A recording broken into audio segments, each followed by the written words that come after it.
Scary Stories to Tell in the Dark by Alvin Schwartz was one of my favorite books growing up, and I believe it's what got me into horror and wanting to work in it as an adult. When I was a kid, I used to read the stories in those books to my little brother and his friends when they would come over, and before you think I'm mean for doing it, the intended audience for those books were kids. That being said though, it didn't stop some of these stories from being pretty scary. This book didn't have the same corny B-movie style atmosphere as R.L. Stine's Goosebumps series. Some of the stories in here were pretty dark and pretty hardcore. The illustrations that came with them were creepy as well, and they really set the tone of the story. Don't believe me? Then let's take a look at one of the more popular stories from this book, Harold.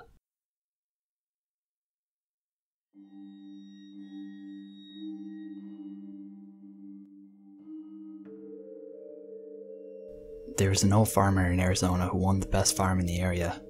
Everybody said his crops were the best, and people came from all over to buy their goods from him. Whenever people asked him how he was able to grow such good quality crops, the old farmer said it was all down to his scarecrow.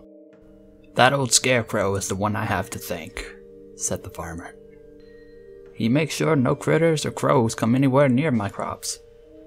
The old farmer had built a scarecrow himself, and it was a fearsome sight.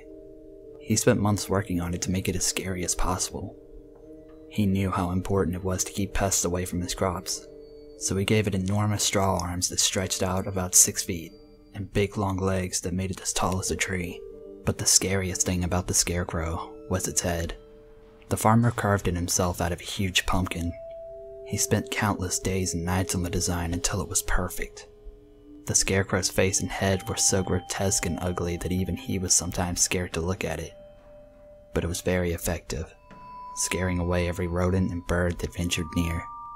The neighboring farm was owned by 2 young men who were brothers named Josh and Harold. They were lazy and never did much work around the farm, which resulted in their crops being bad.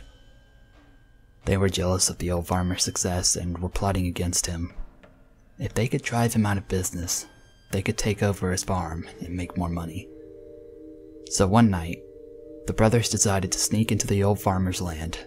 They stole his prized scarecrow and brought it back to their own house, where they stuffed it into an old closet so nobody would ever find it.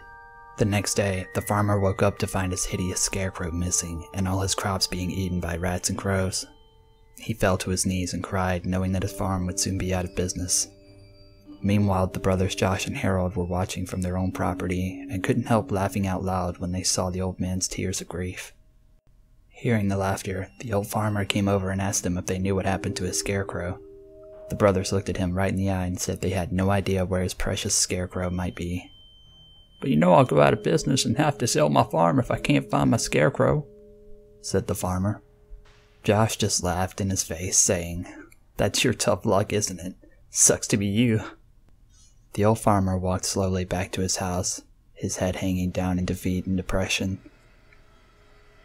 That night, Josh and Harold had trouble sleeping. Not because they felt any remorse, but because they couldn't get the image of that scarecrow's horrible twisted face out of their minds. They decided they would never be able to sleep as long as that ugly pumpkin head was in their house, so they got up and dragged the scarecrow out of the closet. Harold took a baseball bat and smashed the scarecrow's head to pieces until all that was left was bits of pumpkin strewn around the floor. The brothers swept up the pumpkin head pieces and threw them into the trash. Then they went back to bed and were soon fast asleep, having put all thoughts of the disgusting scarecrow face out of their heads.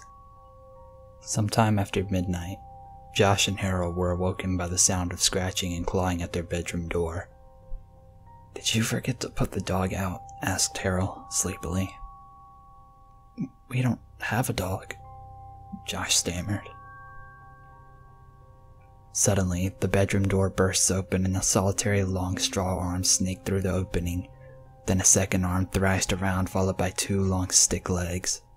The 2 brothers were frozen in fear and could only look with horror as the headless scarecrow's body rose up. Its long stick legs and its long arms reached out for them in the darkness. Harold felt a cold, sinewy straw claw close around his ankle and screamed as loud as he could. He begged his brother Josh to help him, but Josh was already running out of the bedroom. Fleeing in terror, he ran down the hallway, crashed through the front door, and out to the moonlit road. He ran as fast as his legs would carry him, puffing and panting and screaming at the top of his voice. As he passed the neighbor's house, he saw the old farmer standing at his gate in the moonlight. He could see the farmer just staring at him with a strange smile on his face. Josh kept running, his bare feet slapping against the rough gravel road. He glanced back over his shoulder and saw something that scared him to his very soul. He saw the Scarecrow running along the road behind him. It was gaining on him, coming closer and closer. And that wasn't all he saw. He noticed that the Scarecrow had a brand new head, and it looked a lot like Harold.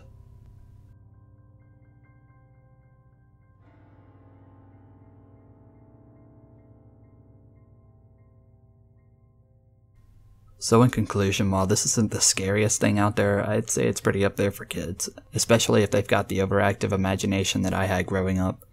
As an adult, it's still one of my favorite series of books, and I'm always excited to see what writers can do to get kids into horror. So if you haven't heard of it, I recommend you give it a read and maybe share the scares with your kids.